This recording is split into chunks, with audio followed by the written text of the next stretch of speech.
का प्रयोग से mod A minus mod B का होल स्क्वायर का प्रसार करें और बताएं दिखाएं कि प्रत्येक परमेय संख्या ए और बी के लिए mod A mod B less than and equal to A square plus B square इस संबंध में समता चिन्ह कब आएगा।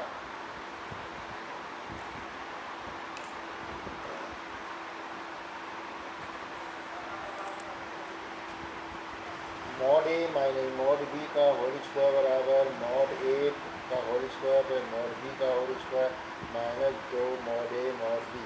ये हमने सूत्र का प्रयोग किया, सूत्र का प्रयोग करके ये हल किया। मॉड ए का होल स्क्वायर ए स्क्वायर हो जाएगा और बी मॉड बी का whole square B square minus 2 mod A mod B हो जाएगा। क्योंकि मॉड ए यदि ए पॉजिटिव या नेगेटिव भी होगा तो भी मॉड ए हमेशा पॉजिटिव आएगा। यदि बी मॉड बी यदि बी पॉजिटिव या नेगेटिव होगा तो भी मॉड बी पॉजिटिव ही आएगा। किसी भी परमेय संख्या का वर्ग पॉजिटिव ही होता है। ए स्क्वायर प्लस बी तथा बी स्क्वायर हमेशा पॉजिटिव ही आएंगे। मॉड ए और मॉड बी के मान पॉजिटिव होंगे। यदि mod A less than mod B तो mod A minus B negative आएगा, लेकिन mod A minus mod B का होल स्क्वायर हमेशा पॉजिटिव ही आएगा। अतः mod A minus mod B greater than and equal to 0, क्योंकि मॉड ए का मान पॉजिटिव है। पॉजिटिव मान धनात्मक मान हमेशा 0 से बड़े होते हैं। यदि मॉड ए बराबर मॉड बी तो mod A minus mod B का होल स्क्वायर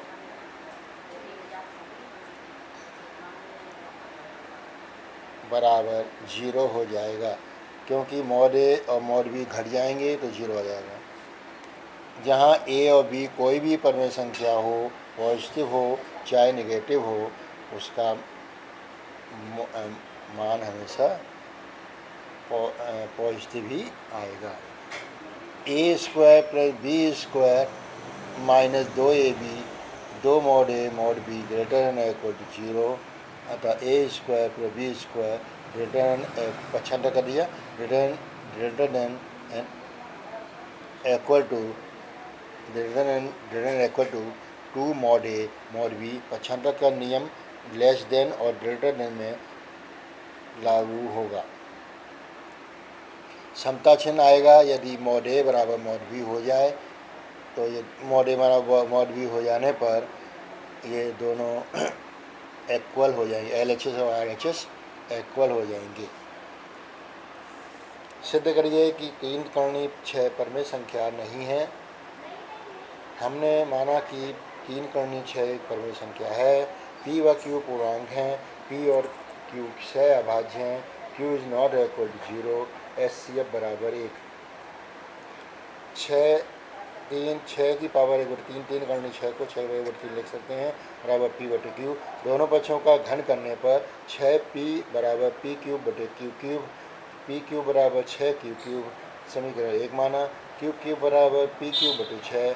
अतः P क्यूब 6 से विभाजित है, क्योंकि P 6 से इसलिए P भी 6 से विभाजित होगा। पुनः P बटे 6 बराबर A माना, क्योंकि कुछ ना कुछ भागफल तो आएगा ही, तो माना कि भागफल A आया, तो P बराबर 6A। पुनः दोनों पक्षों का घन करने पर P क्यूब बराबर 216 A क्यूब आ गया, समीकरण 2 माना। समीकरण 1 व 2 को कंपेयर किया तो 6 क्यूब बराबर 216 A क्यूब आ गया। Q क्यूब बराबर 36 A क्यूब आ गया। A क्यूब बराबर Q क्यूब बटे 36 आ गया। नोट ये ध्यान रखना है, 6 अभाज्य परमेय संख्या का HCF 1 होता है, क्योंकि ये किसी से भी विभाज्य नहीं होती, एक के अलावा। 1 से अतिरिक्त कोई नहीं होता है। इसका कोई भी गुणनखंड 1 से अतिरिक्त नहीं होता है।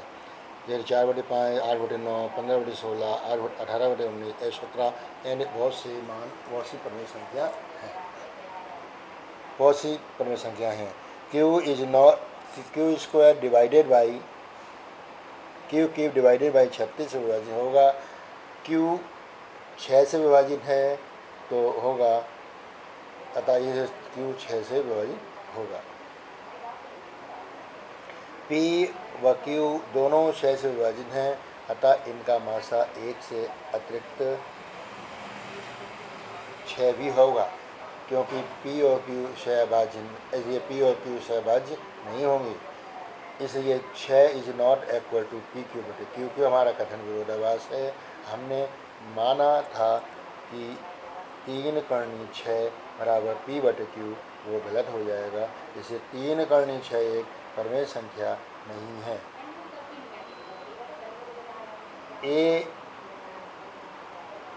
क्वेश्चन नंबर 6, उत्तरोत्तर आवर्धन करके संख्या रेखा पर 3.65765 को दिखाइए।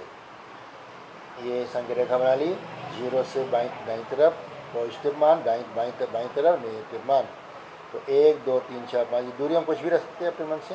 तो हमने पहले तो 3.3 से आगे लिया, तो 3 के आगे 1.10 भाग किए, 3 के आगे 7वां खाना उठाया, उसको नीचे उतारा, 3.7 हो गया। फिर हमने इसके 10 भाग कर दिए और उसको 3.8 के बीच 8 ले आए। तो 3.8 और 3.7 के बीच में 10 भाग होंगे।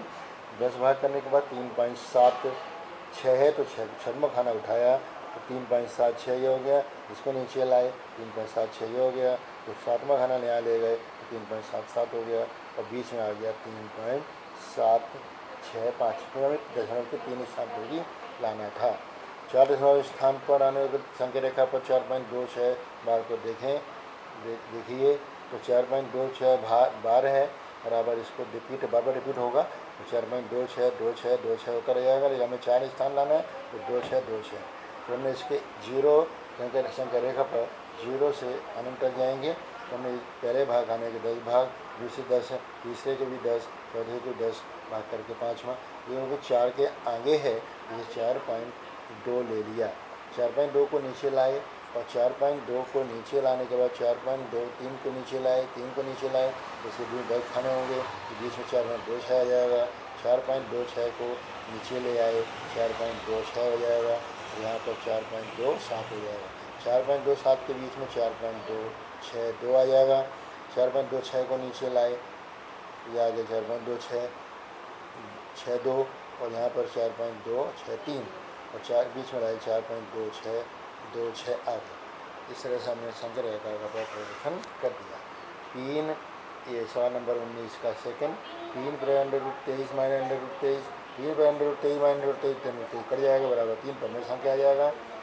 और 2 पाई अपरिमेय संख्या है, मतलब पाई अपरिमेय संख्या है, तो इसलिए 2 पाई भी अपरिमेय संख्या होगी। पाई का मान परिमेय संख्या होता है।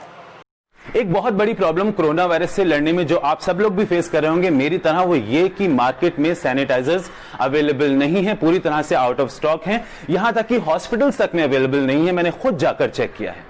मैं आपको एक बहुत ही आसान तरीका बता रहा हूं जिससे आप घर पर ही सैनिटाइजर तैयार कर सकते हैं। आपको अपने घर का जो मेन एंट्रेंस है वहां पर एक बाउल में नमक रखना है, थोड़ा ज्यादा नमक रखिएगा। और जब भी आप बाहर से आ रहे हैं घर में, तो उस नमक को आप अपने हाथों में लेकर इस तरीके से आप मलिएगा, फिंगर्स के बीच में आप मलिएगा और उस नमक को उसी बर्तन में डाल दीजिएगा, क्योंकि आपको नमक को बार बार चेंज करने की जरूरत नहीं होती है। उसमें किसी भी तरह का कोई फंगस, कोई बैक्टीरिया, कोई वायरस सरवाइव नहीं कर पाता है। और जब आप ऐसा कर लेते हैं तो गैस के पास जाइए, गैस का चूल्हा जलाइए और उस हीट में अपने हाथों को 2-3 बार इस तरीके से कर लीजिए। आपके हाथ पूरी तरह से सैनिटाइज हो जाएंगे। इस इंफॉर्मेशन को प्लीज प्लीज अपने सभी अपने सभी दोस्तों, रिश्तेदारों तक पहुंचाइए। बहुत बड़ी प्रॉब्लम है और हमें एकजुट होकर इसका सामना करना होगा। Thank you.